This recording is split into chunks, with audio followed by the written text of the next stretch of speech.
My family forgot my birthday. Once again. But this time, I decided to use my savings to buy myself a luxury trip to Europe. When I posted pictures, my daughter-in-law commented, "Nice, but when are you going to pay the rent?" When I returned to the country, "I'm glad to have you here.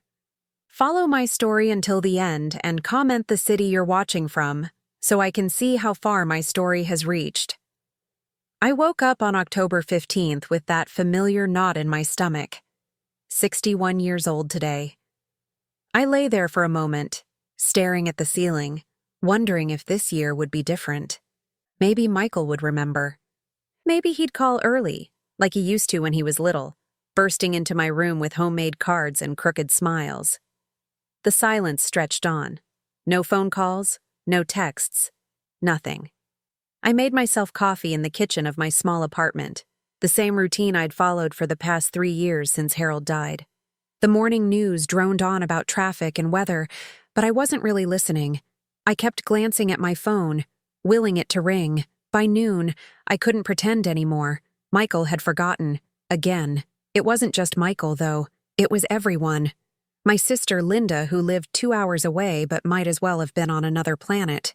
My old co-workers from the insurance office where I'd spent 35 years filing claims and answering phones. Even Mrs. Peterson from next door, who used to bake me cookies every birthday when Harold was alive. I sat at my kitchen table, staring at the single birthday card I'd received from my dentist's office, a generic card with a cartoon tooth wearing a party hat. "Have a bright smile on your special day," it read. I almost laughed, but it came out more like a sob. The afternoon dragged by. I tried to keep busy, reorganizing my closet, dusting shelves that didn't need dusting. Every hour that passed without acknowledgement felt like another layer of invisibility settling over me. Was this what the rest of my life would be? Floating through days that mattered to no one but myself? Around 4 o'clock, I decided to drive to Michael's house. Maybe he was just busy. Maybe Addison had planned something. Maybe I was being dramatic. Their house sat in one of those newer developments where every lawn looked identical, and every driveway had 2 SUVs. I'd helped them with the down payment 3 years ago, dipping into the savings Harold and I had built together. "It's for family," I'd told myself then. "It's what mothers do." I knocked on the front door, holding a small gift bag with a book I'd picked up for my grandson Tyler. At 8 years old, he was starting to read chapter books, and I remembered how much Michael had loved adventure stories at that age. Addison answered the door, still in her yoga clothes, even though it was late afternoon. Her blonde hair was pulled back in a perfect ponytail, and she had that slightly annoyed expression she always wore when I showed up unexpectedly. "Oh, Diane. Hi." She didn't move to let me in. "Hi, sweetheart. I was just in the neighborhood and thought I'd stop by. Is Michael home?" "He's at work. Won't be back until 7. She glanced over her shoulder like she was hoping someone would rescue her from this conversation. "That's okay. I brought something for Tyler." I held up the gift bag. "He's at soccer practice." Addison shifted her weight from foot to foot. "Was there something you needed?" Something I needed. Like acknowledgement. Like remembrance. Like mattering to my own family. "No, nothing urgent. Just wanted to say hello." We stood there in awkward silence. Behind her, I could see into their spotless living room with its white furniture and carefully arranged throw pillows. Everything looked like it belonged in a magazine. Even their family photos were perfectly staged. Professional shots where everyone smiled at exactly the right angle. "Well, I should let you get back to your day," I said finally. "Okay, I'll tell Michael you stopped by." She was already closing the door. I walked back to my car slowly, feeling smaller with each step. In the rearview mirror, I watched their house disappear as I drove away. Such a beautiful house. Such a perfect family. And somehow, I didn't fit into any of it. That evening, I sat in my living room with a small grocery store cake, a single candle flickering on top. I'd bought it on impulse, telling myself it was silly, but needing something to mark the day. The vanilla frosting was too sweet, but I ate a slice anyway. My phone finally rang at 8:30. Michael's name appeared on the screen, and for a moment, my heart lifted. "Hi, Mom." Addison said you stopped by earlier. I did. Just wanted to see how everyone was doing. That's nice. Hey, I meant to ask. Could you watch Tyler next Saturday? Addison and I have that charity gala thing, and our regular babysitter canceled. I closed my eyes. Of course. That's why he was calling. Sure, honey, what time? Great. Maybe around 6? We probably won't be back until midnight. We talked for another few minutes about Tyler's soccer schedule and Addison's new part-time job at a boutique downtown. Normal family conversation. Nothing about the date. Nothing about the significance of today. When he hung up, I sat in the gathering darkness, the remains of my birthday cake growing stale on the coffee table. 61 years old, and I felt like I was disappearing more each day. Not dying exactly, but fading, becoming background noise in my own life. I looked around my apartment, really looked at it. Harold's reading chair still sat in the corner, though I'd never had the heart to sit in it myself. Our wedding photo hung on the wall, both of us so young and hopeful. My nursing degree from 40 years ago, framed and slightly crooked. This was my life, these 4 walls and the memories they held, and apparently, none of it mattered enough for anyone to remember the day I was born. The tears came then, finally. Not the dramatic sobs you see in movies, but the quiet, steady kind that leave you feeling empty afterward. I cried for the birthday that went unnoticed, for the calls that never came, for the growing certainty that I'd become furniture in my own family's life. But somewhere in that emptiness, something else began to stir.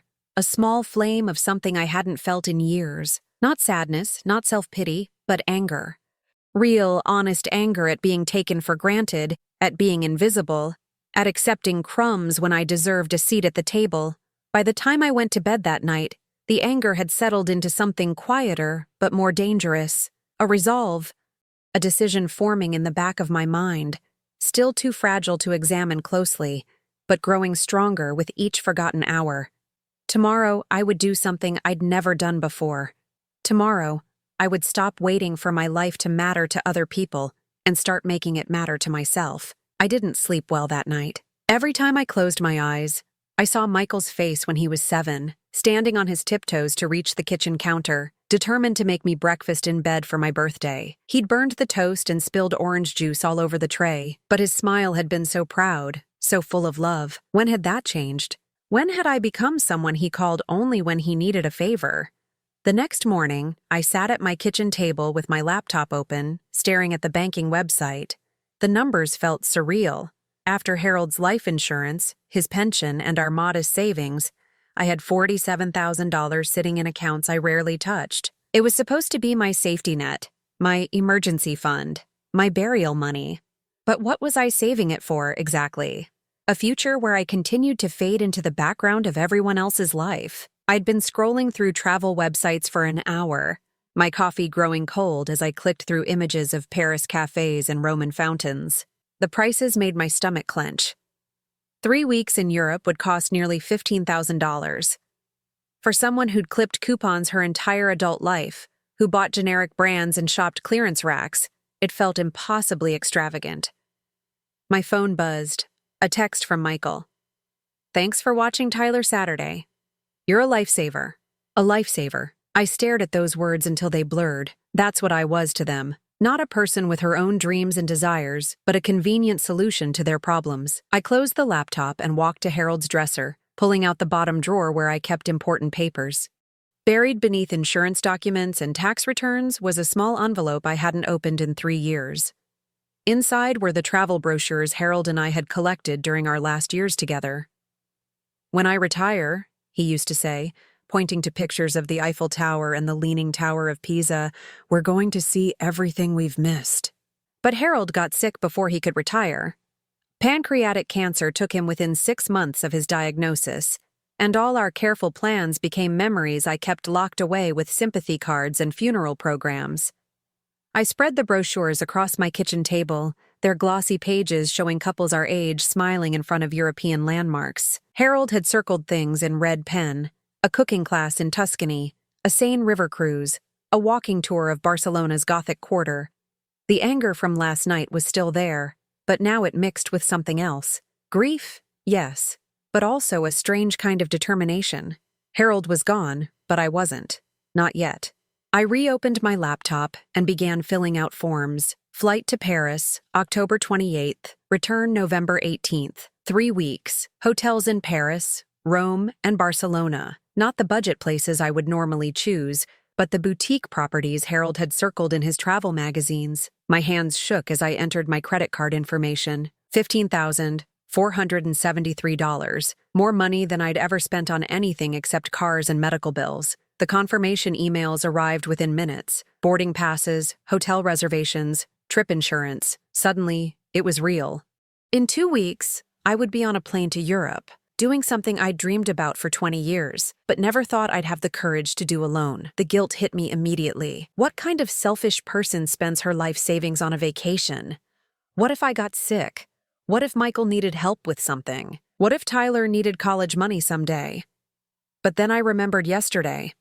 I remembered sitting alone with a grocery store cake, celebrating a birthday no one else had bothered to acknowledge. I remembered being treated like a babysitting service instead of a grandmother, like a bank instead of a mother. I called Michael at work, my heart pounding. "Hey, Mom, everything okay?" "Everything's fine. I just wanted to let you know I won't be available to babysit for the next few weeks."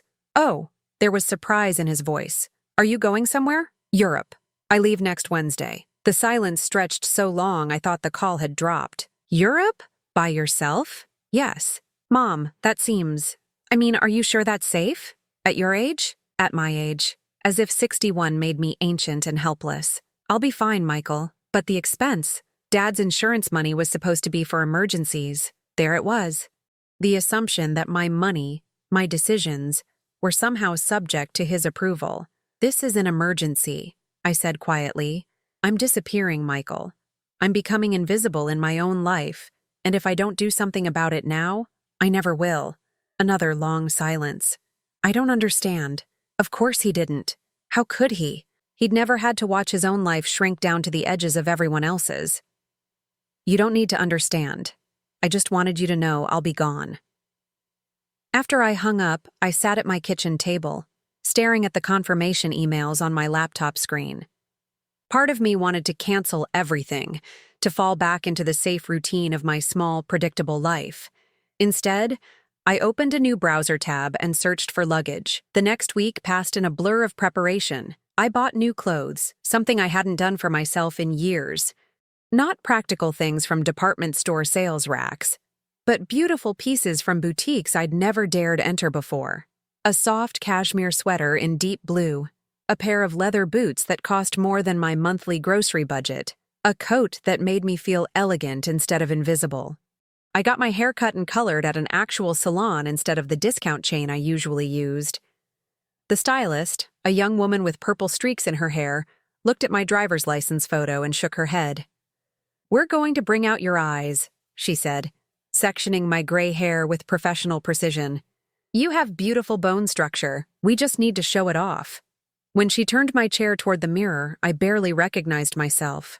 The woman looking back had silver hair that caught the light, cheekbones that seemed more defined, eyes that looked alive instead of resigned. "You look amazing," the stylist said, and for the first time in years, I believed it. I didn't tell many people about the trip. Mrs. Peterson from next door agreed to water my plants. I arranged for my mail to be held. I called my doctor's office to make sure my prescriptions were current. The night before my flight, I packed my new clothes carefully in the suitcase I'd bought. Not the duffel bag I'd used for overnight trips to visit Linda, but real luggage with wheels and compartments for everything I might need. As I folded the cashmere sweater, my phone rang. Michael again. "Mom, I've been thinking about this trip." "Yes? Maybe Addison and I could come visit while you're there. Make it a family vacation." I stopped folding. Even my one act of independence, and he wanted to make it about them. "No, Michael. No. This is something I need to do alone." "But Mom, I'm 61 years old. I've spent the last 40 years taking care of other people. This is for me." The words felt foreign in my mouth, selfish and strange, but also true. "I don't understand why you're being like this." "Like what? Like a person with my own wants and needs? Like someone who matters?" "I know you don't understand," I said. But maybe when I get back, we can talk about that. That night, I lay in bed listening to the familiar sounds of my apartment. The refrigerator humming, the upstairs neighbor's television, cars passing on the street below, sounds that had become the soundtrack to my loneliness. Tomorrow, I would hear different sounds, airport announcements and jet engines and languages I didn't understand. I would sleep in beds I'd never slept in before, eat food I'd never tasted, see sights I'd only dreamed about. For the first time since Harold died, I felt excited about tomorrow instead of resigned to it. The rebellion had begun. The airplane food was terrible, but I didn't care. I was sitting in a window seat watching the Atlantic Ocean stretch endlessly below, and for the first time in years, I felt truly awake. The elderly man next to me was reading a French phrase book, muttering pronunciations under his breath. When he noticed me watching, he smiled. "First time to Paris?" he asked. "Yes. First time anywhere, really. You're in for a treat. My wife and I went for our 50th anniversary last year, changed our whole perspective on life." I wanted to ask him what he meant, but the flight attendant was coming around with customs forms, and the moment passed. Still, his words stayed with me as we descended through the clouds toward Charles de Gaulle Airport. The hotel in Paris was nothing like anywhere I'd ever stayed. The lobby had marble floors and crystal chandeliers, and the concierge spoke to me in accented English that made even mundane directions sound elegant. My room was on the 4th floor, with tall windows that opened onto a view of tree-lined streets and Haussmannian buildings with their distinctive iron balconies. I set my suitcase down and walked to the window. Below me, Parisians moved with purpose along the sidewalks. Women in tailored coats walked small dogs. Men in scarves carried baguettes under their arms. Everyone seemed to belong exactly where they were. For a moment, the old anxiety crept in. What was I doing here? I didn't speak French. I didn't know how anything worked. I was a 61-year-old widow from Ohio who had no business pretending she could navigate a foreign city alone. But then I remembered Michael's voice on the phone. "At your age." I remembered Addison's impatient expression at the door. I remembered my birthday cake, eaten alone in the dark. I unpacked my new clothes, hanging them carefully in the ornate wardrobe. The cashmere sweater looked different here, more sophisticated somehow. The leather boots seemed ready for adventures I'd never dared to imagine. That first evening, I walked to a small bistro the concierge had recommended.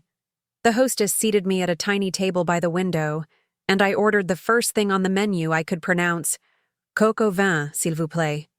The wine arrived first. A glass of red that tasted like nothing I'd ever had at home. It was earthy and complex, and after 2 sips, I felt my shoulders relax for the first time in months. When the food came, it was a revelation. The chicken fell off the bone, and the sauce was rich with wine and herbs that made my whole mouth come alive. I ate slowly, watching people pass by on the street outside.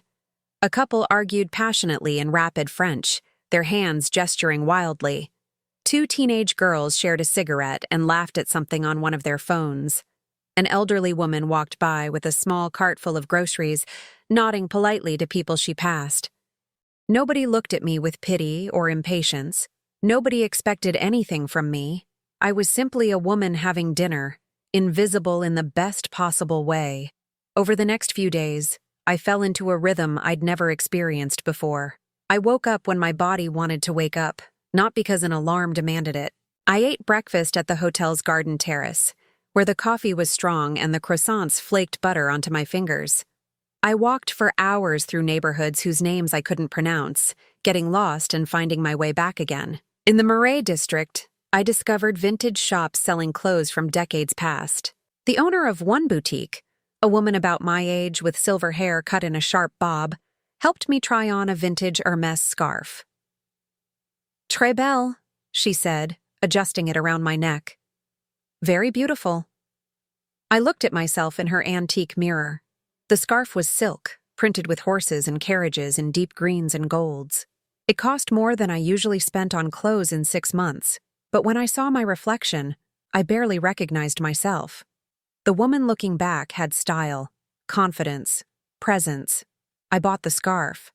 At the Musée d'Orsay, I stood in front of Renoir's paintings of women, struck by how they glowed with life and warmth. These weren't young women, most of them. They had wrinkles around their eyes, fuller figures, the kind of real beauty that comes from living fully in your own skin. When had I stopped believing I deserved to take up space in the world? I started taking pictures, not just of famous landmarks, but of ordinary moments that caught my eye. An old man feeding pigeons in the Luxembourg Gardens. A woman my age sitting alone at a cafe, reading a book and looking perfectly content. A mother teaching her daughter to ride a bicycle along the Seine, both of them laughing when the little girl wobbled. Each night I uploaded a few photos to Facebook, not many, and with simple captions. Morning coffee in Paris. Found this beautiful scarf today. The light here is incredible. I wasn't trying to make anyone jealous. I was just documenting this new version of myself. This woman who was learning to exist for her own pleasure instead of everyone else's convenience. The responses surprised me. Former coworkers I hadn't heard from in years left encouraging comments. Mrs. Peterson wrote, "You look so happy, dear."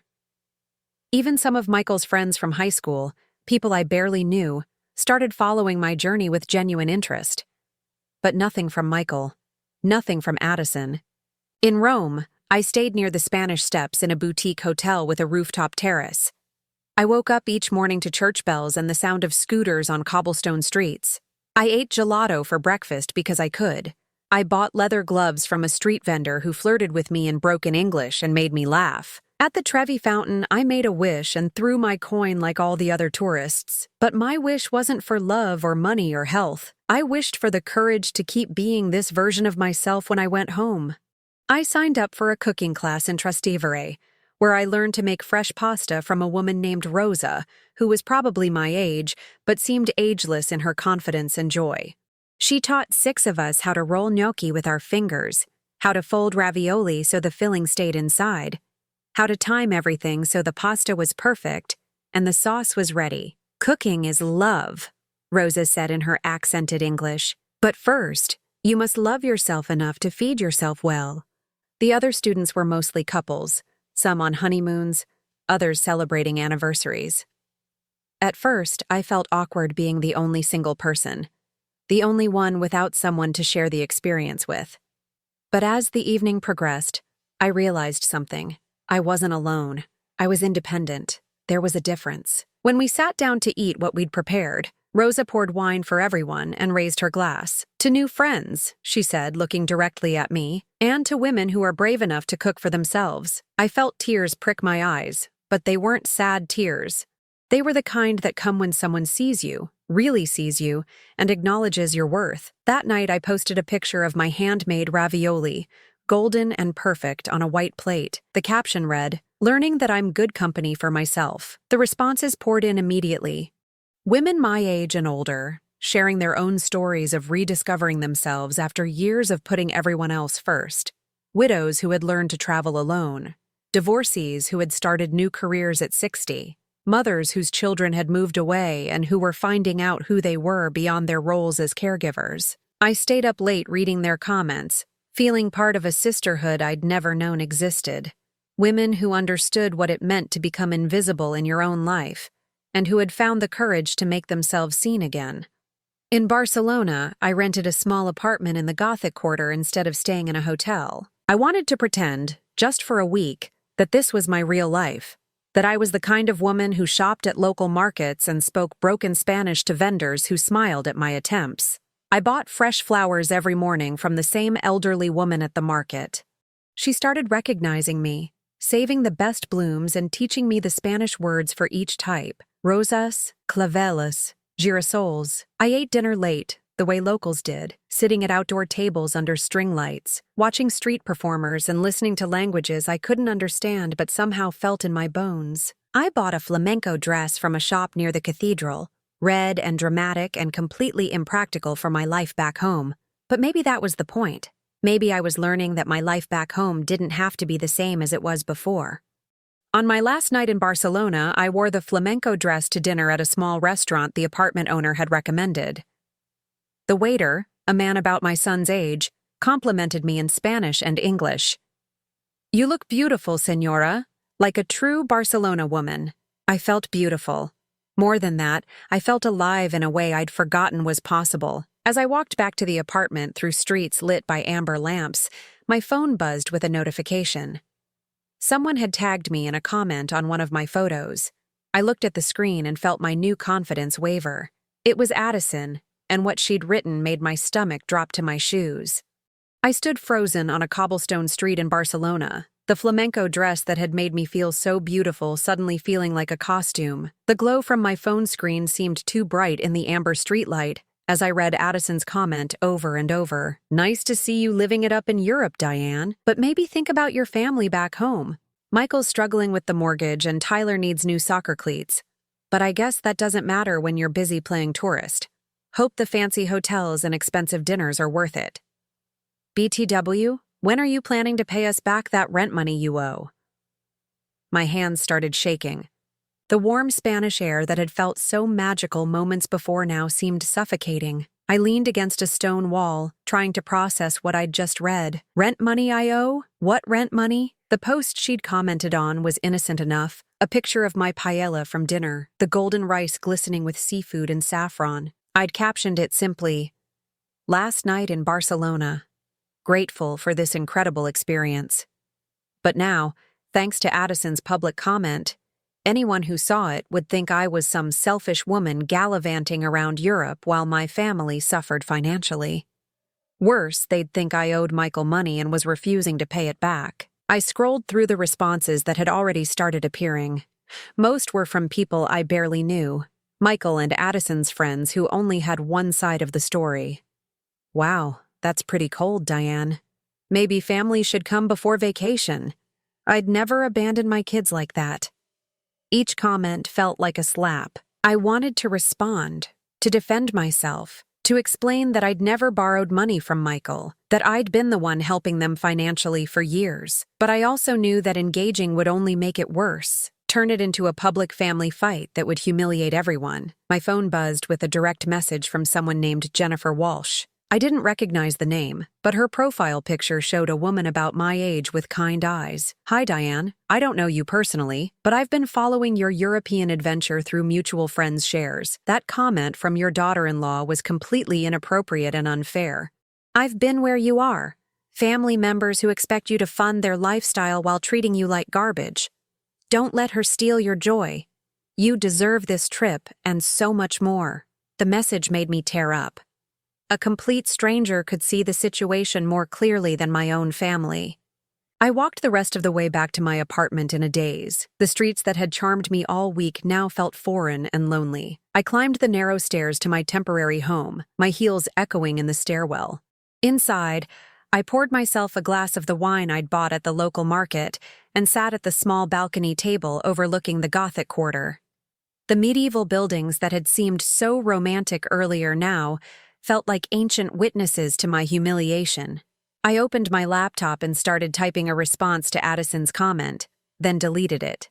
Started again, deleted again. What could I say that wouldn't make things worse? Instead, I called Michael. It was early evening in Ohio, and he answered on the second ring. "Mom, how's the trip?" His voice sounded normal, friendly even, as if his wife hadn't just publicly attacked me an hour ago. "Michael, we need to talk about Addison's comment." A pause. "What comment?" "The one she just posted on my Facebook. About rent money I supposedly owe you." Another pause, longer this time. "Oh, that. What rent money, Michael? I've never borrowed money from you in my life." "Well, not borrowed exactly." His voice trailed off. "Then what exactly?" I heard him sigh, and in the background I could hear Addison's voice saying something I couldn't make out. "It's just, we've been having some financial difficulties. The mortgage is higher than we thought it would be, and Addison had to cut back her hours at the boutique. We were kind of hoping you might be able to help out, like you did before." Like I did before. There it was. The expectation that had been hanging between us for years, unspoken, but always present. So because I haven't offered to give you money lately, Addison decided to publicly shame me about it? She's just stressed, Mom. Money's been tight. Money's been tight for me too, Michael. Do you know how I'm paying for this trip? With the money your father and I saved for 30 years. Money I've been afraid to spend because I thought I might need it for emergencies or to help my family if they needed it. But we do need it. The words hung in the air between us. No apology for Addison's public attack. No acknowledgement that what she'd done was wrong. Just the simple statement that they needed my money, as if that justified everything. "Michael, I helped you with your down payment. I helped with Tyler's medical bills when he broke his arm. I've babysit countless times so you and Addison could go out. I've never asked for anything in return except to be treated with basic respect. I know, Mom, and we appreciate. Do you? Because your wife just told everyone on Facebook that I'm selfish and irresponsible for spending my own money on myself. I could hear them talking in the background, their voices tense and urgent. She's willing to delete the comment, Michael said finally. That's not the point. The point is that she felt entitled to post it in the first place. Look, Mom, maybe this trip wasn't the best timing, with everything going on. I felt something inside me snap. What exactly is going on, Michael? You have jobs, you have a house, you have a healthy family. What you don't have is a mother who's willing to sacrifice her own happiness to subsidize your lifestyle anymore. The words came out harsher than I'd intended, but I didn't take them back. Mom, that's not fair. What's not fair is your wife attacking me publicly because I dared to spend my own money on myself instead of giving it to you. I hung up before he could respond. My hands were shaking again, but this time it wasn't from hurt. It was from anger. Pure, clean anger at being treated like an ATM instead of a person, at having my joy in this beautiful experience poisoned by their greed and entitlement. I opened my laptop again and looked at Addison's comment, now with even more responses from people judging me based on incomplete information. The injustice of it burned in my chest. Then I noticed something that made my blood run cold. She hadn't just commented on that one post. She'd gone back through my entire photo album from the trip, leaving passive-aggressive comments on multiple pictures. On a photo of me at the Eiffel Tower. Must be nice to have that kind of disposable income. Some of us have responsibilities. On a picture of my hotel room in Rome. Looks expensive. Hope it's worth leaving your family behind. On a photo of me at the cooking class. Learning to cook for one? Seems about right. Each comment was carefully crafted to sound concerned or humorous while actually being cruel. And the worst part was that people were responding to them, engaging with her narrative that I was a selfish woman abandoning my family for frivolous pleasures. I sat back in my chair, feeling sick. She'd systematically gone through my entire European experience and tried to poison it with guilt and shame. Every beautiful moment I'd shared, every small joy I'd documented, she'd turned into evidence of my selfishness. My phone buzzed with another message from Jennifer Walsh. I saw the other comments. This woman is toxic, and what she's doing is emotional abuse. You've done nothing wrong. Don't let her steal this experience from you. Then another message from a woman named Susan. My daughter-in-law did something similar to me last year, made me feel guilty for every penny I spent on myself while she expected me to fund their lifestyle. Setting boundaries was the hardest thing I ever did, but it saved my sanity. Then another. Diane, I don't know you, but I've been following your journey through a friend's shares. You look happier in these photos than most people look in their entire lives. Don't let anyone take that away from you. The messages kept coming. Women who understood, who had been in similar situations, who recognized the manipulation for what it was. Slowly, the knot in my stomach began to loosen. I looked out at the Gothic Quarter one more time, at the ancient stones that had witnessed centuries of human drama. In the morning, I would fly home to Ohio, back to my small apartment and my quiet life. But something fundamental had changed in me over these 3 weeks. I'd remembered who I was beneath all the roles I'd played for other people. I'd tasted freedom and joy and independence, and I wasn't going to give those up without a fight. I closed my laptop without responding to any of Addison's comments. Let her have her moment of petty victory. When I got home, we were going to have a very different kind of conversation. For the first time since reading her comment, I smiled. Addison had no idea what she'd awakened in me. She was about to find out. The flight home felt like traveling backward through time. Each mile closer to Ohio stripped away another layer of the confidence I'd built over 3 weeks. By the time we descended through the gray November clouds toward Cleveland, I felt like I was putting on an old coat that no longer fit properly. But something was different this time. The woman who had left for Europe might have shrunk back into her old patterns of accommodation and silence. The woman returning had tasted something else entirely. I took a taxi home instead of calling Michael for a ride. It was a small act of independence, but it felt significant. As we drove through the familiar suburbs, everything looked smaller somehow. The strip malls and chain restaurants that had once defined my geography now seemed limited, predictable. My apartment felt like a museum of my former life. Harold's chair still sat in the corner. The throw pillows were exactly where I'd left them. Even the stack of mail Mrs. Peterson had placed on my kitchen counter seemed to belong to someone else. Bills and advertisements addressed to a woman who felt like a stranger now. I'd been home less than an hour when my phone rang. Michael's name on the screen. "Mom, you're back? I just got in." Good. We need to talk." There was something in his voice I couldn't identify. Not the casual entitlement from our last conversation, but something more urgent. "I think we do. Can you come over? Tonight?" I looked around my apartment, at the suitcase I hadn't even unpacked yet, at the European receipts spilling from my purse. The old me would have said yes immediately, would have rushed over to fix whatever problem required my immediate attention. "Tomorrow," I said instead. "I need tonight to settle in." "But Mom," "Tomorrow, Michael." I hung up and turned off my phone. That evening I unpacked slowly, handling each item like an artifact from another life. The cashmere sweater, the leather boots, the flamenco dress I'd worn in Barcelona. I hung them carefully in my closet, next to the practical clothes that had defined my wardrobe for years. The contrast was stark. I made myself a simple dinner and sat at my kitchen table, looking through the photos on my phone. 3 weeks of joy and discovery, now tainted by Addison's poison, but not destroyed by it. The woman in these pictures was someone I wanted to be again, someone I was determined to remain. The next morning brought a steady drizzle, the kind of gray Ohio weather that used to make me feel trapped indoors. I dressed carefully, choosing the cashmere sweater and good boots. If I was going to face my family, I wanted to feel like the woman who had navigated European cities alone, not the one who had spent years shrinking to accommodate their needs. Michael and Addison's house looked the same from the outside, but when I walked up to the front door, I noticed things I'd missed before. The expensive SUVs in the driveway, the professional landscaping, the designer wreath on the door that probably cost more than I spent on groceries in a month.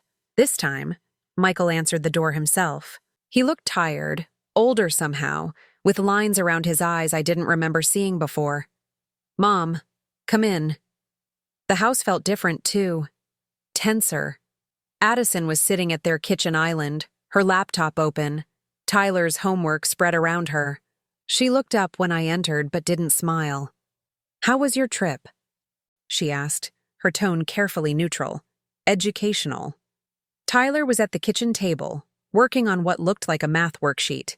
He glanced up and gave me a small wave. "Hi, Grandma Diane. Dad said you went to Spain." "Spain and France and Italy," I said, sitting down next to him. "I brought you something." I pulled a small package from my purse, a Barcelona football jersey I'd found in a shop near the cathedral. Tyler's eyes lit up as he unfolded it. "Cool. Can I try it on?" "Finish your homework first," Addison said sharply. I looked at her, really looked at her. The perfect makeup, the designer athleisure wear, the way she commanded the space like she owned it, which, I realized, she did. This house, this life, this family dynamic, she had shaped all of it. "Tyler, why don't you go upstairs and work on your homework?" Michael suggested. "We need to talk to Grandma about some grown-up stuff." After Tyler left, the three of us sat in silence for a moment.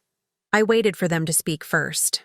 "So," Addison finally said, closing her laptop with a decisive snap, "we need to address some things." "Yes, we do. Look, I know you're upset about my Facebook comments, but you have to understand our position here." I kept my expression neutral. "Which position is that?" Michael shifted uncomfortably in his chair. "Mom, things have been really hard since you left. Addison's hours got cut at the boutique, and my commission at the dealership has been down. We're behind on the mortgage." "I see. And how is that my responsibility?" The question hung in the air like smoke. Addison's perfectly composed expression flickered for just a moment. "It's not about responsibility," she said carefully. "It's about family helping family. You know, like family does." "Like family does," I repeated slowly. "Tell me, Addison, what exactly have you done for me lately? As family?" She blinked, clearly not expecting the question. "What do you mean?" "I mean, you keep talking about family helping family.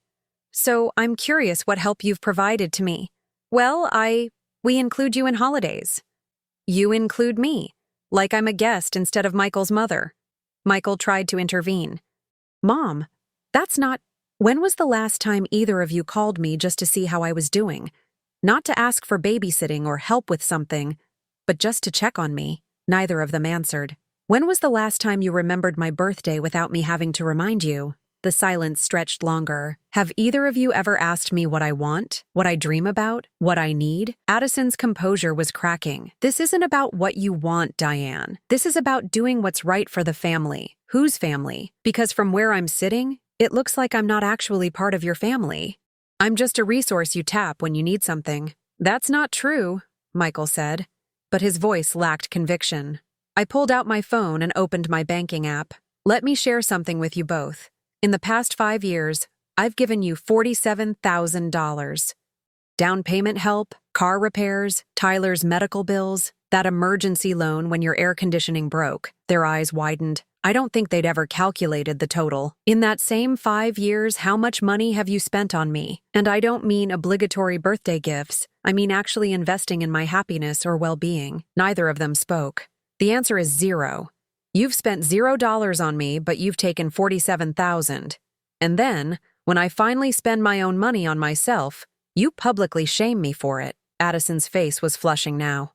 We never asked you to keep track like that. We thought you wanted to help. I did want to help, because I love my family. But there's a difference between helping and being used. Used? Michael's voice rose. Mom, that's a terrible thing to say. Is it? Tell me, what would happen if I needed help? If I got sick or couldn't take care of myself anymore? Would you be there for me the way I've been there for you? The question clearly made them uncomfortable. They exchanged a look that told me everything I needed to know. Of course we would, Addison said, but it sounded rehearsed. Would you? Or would I be an inconvenience? Another burden on your already tight budget? Mom, you're being unfair, Michael said. We care about you. You care about what I can do for you. There's a difference. I stood up, smoothing my sweater. I want to show you something. I pulled out my phone and scrolled to the photos from my trip. Not the ones I'd posted publicly, but the candid shots I'd taken for myself. Me laughing with Rosa in the cooking class. Me trying on the vintage scarf in Paris. Me sitting alone at a cafe in Barcelona looking genuinely content. This is what I look like when I'm happy, I said, holding up the phone. When was the last time you saw me look like this here? They stared at the photos without speaking. I found out something important on this trip. I found out that I'm good company for myself, that I can make my own decisions and live my own life and be perfectly fine without constantly worrying about everyone else's problems. So, what are you saying? Addison's voice was sharp now, defensive. I'm saying that the old arrangement is over. I'm not your emergency fund anymore. I'm not your automatic babysitter. I'm not the person you can count on to solve your problems while you ignore my existence. Michael looked stricken. Mom, you can't just cut us off. I'm not cutting you off. I'm establishing boundaries. If you want a relationship with me, it needs to be based on mutual respect and genuine affection, not financial convenience. Addison stood up abruptly. This is ridiculous. You're being selfish and dramatic. I looked at her for a long moment.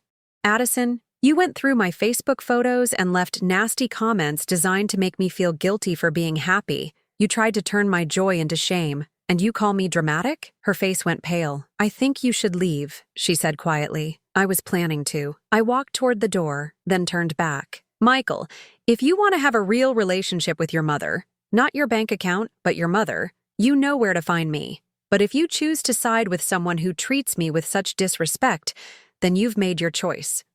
I left them sitting in their perfect kitchen, in their perfect house, surrounded by all the things my money had helped them buy. As I drove home through the gray afternoon, I felt something I hadn't expected. Relief. For years, I'd been afraid that setting boundaries would mean losing my family. Now, I realized I'd never really had them to lose. But I had something else now. I had myself back. The war wasn't over, but the first battle had been won. 3 weeks passed in silence. No calls from Michael, no demands for babysitting, no emergencies that required my immediate financial intervention. For the first time in years, my phone stayed quiet, and I discovered that quiet wasn't lonely, it was peaceful. I used the time to redecorate my apartment, not drastically, but meaningfully. I moved Harold's chair to face the window instead of the television, creating a reading nook with good light. I hung the photos from my European trip in the hallway, creating a small gallery of joy that I passed every day. I bought fresh flowers for my kitchen table, the way I had in Barcelona. Most importantly, I started cooking for myself again. Real meals, not just reheated leftovers or microwave dinners. I made Rose's ravioli recipe, taking my time with each step, savoring the process as much as the result. I also started saying no to things. When the church called asking me to coordinate the holiday bake sale, I politely declined. When my neighbor, Mrs. Peterson, hinted that she could use help with her Christmas shopping, I suggested she hire one of the teenagers in the building. Each no felt like a small liberation. On a Thursday afternoon in early December, as I was wrapping Christmas gifts I'd actually chosen with care instead of obligation, my doorbell rang. I looked through the peephole and saw Michael standing alone in the hallway. He was wearing his work clothes, but his tie was loose and his hair looked like he'd been running his hands through it. I opened the door but didn't invite him in. Mom, Michael. We looked at each other for a moment. He seemed smaller somehow, less sure of himself than I'd ever seen him. Can I come in, please? I stepped aside, but I didn't offer him coffee or ask him to sit down. Old habits. He stood in my living room, looking around as if seeing it for the first time. His eyes lingered on the European photos, then moved to the fresh flowers on my table. The place looks different. I've made some changes. Mom, we need to talk. I'm listening. He took a deep breath. Addison and we've been having problems. I didn't respond. For once, I wasn't going to make it easier for him by asking the right questions or expressing the right concern. She's been angry since you left that day. Really angry. At first it was at you, but then... He trailed off. Then what? Then I started thinking about what you said, about how we treat you, and I realized you were right. The admission seemed to cost him something. He sat down heavily on my couch, his shoulders sagging. I never meant for it to be like that, Mom. I swear I didn't. But it was like that. Yeah, it was. We sat in silence for a moment. Outside, I could hear children playing in the apartment complex courtyard, their voices bright with the kind of carefreeness I was still learning to reclaim. Addison said I had to choose, Michael continued, between supporting her version of things or having a relationship with you. My heart clenched. And I told her that any woman who would ask me to choose between her and my mother wasn't someone I wanted to be married to. I stared at him. What?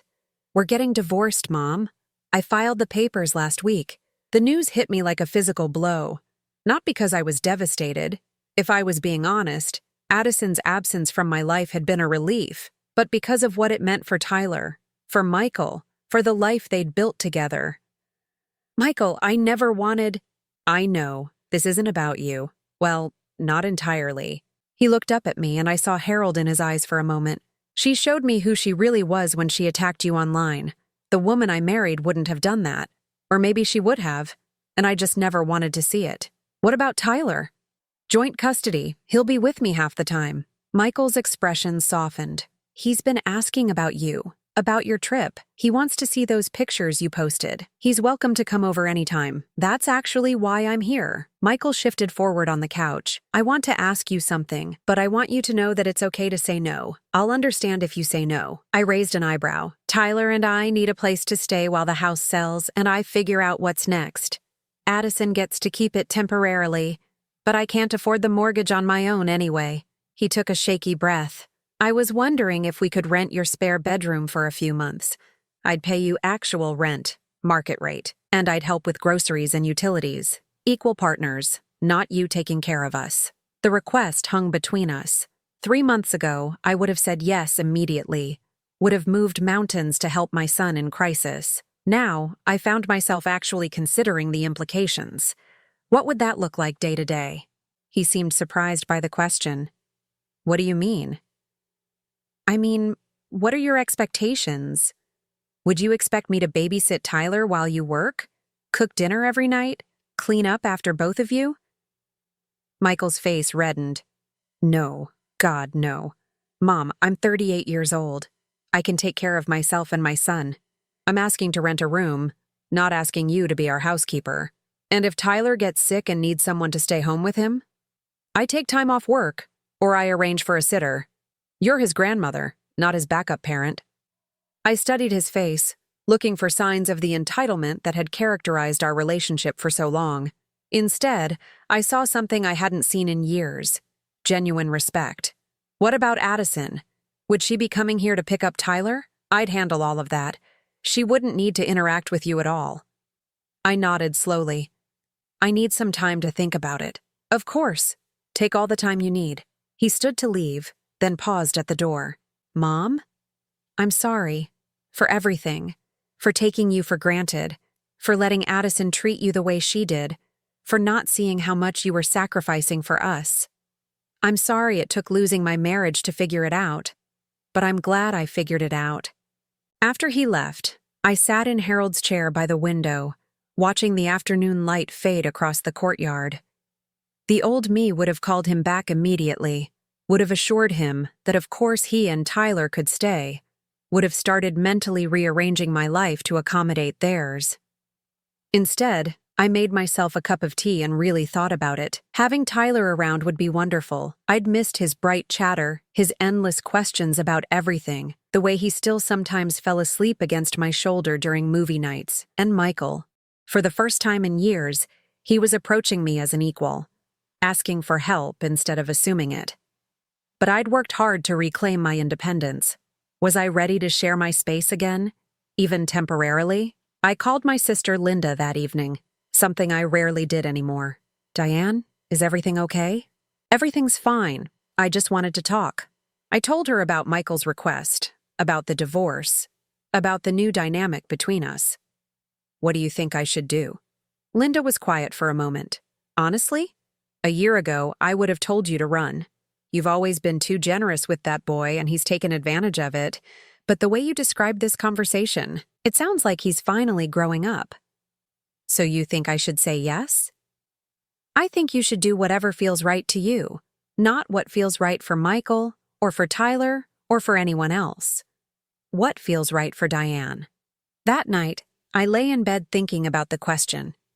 What felt right for me? The answer, when it came, surprised me with its clarity. 2 days later, Michael came back for my answer. This time I invited him to sit at my kitchen table, and I made us both coffee. I've thought about your request, I said, and I'm willing to try it. With conditions. Hope flickered in his eyes. What conditions? I pulled out a piece of paper where I'd written everything down. First, this is a rental agreement between adults. You pay me $800 a month, which includes utilities. You buy your own groceries and cook your own meals, though you're welcome to join me for dinner if you ask ahead of time. He nodded. Second, I'm not Tyler's childcare provider. I'm happy to spend time with my grandson, but it needs to be because I want to, not because you need me to. Understood. Third, you maintain the common areas. You do your own laundry. You clean up after yourself and teach Tyler to do the same. Of course. Fourth, this arrangement is month to month. Either of us can end it with 2 weeks' notice if it's not working out. That's fair. I looked up from my list. And fifth, if Addison ever comes to this apartment and treats me with disrespect, you're out immediately. I won't be attacked in my own home. Michael's jaw tightened. She won't be a problem. See that she isn't. He reached across the table and took my hand. Thank you, Mom. You're saving our lives. No, I said firmly. I'm offering you a fair rental arrangement. You're saving your own lives. He smiled, and for the first time in years it looked genuine. When can we move in? Next weekend. That evening, I called Tyler directly. He answered on the second ring, breathless with excitement. Grandma Diane, Dad told me we get to live with you. For a little while, yes. Are you excited? So excited. Can I see all your pictures from Europe?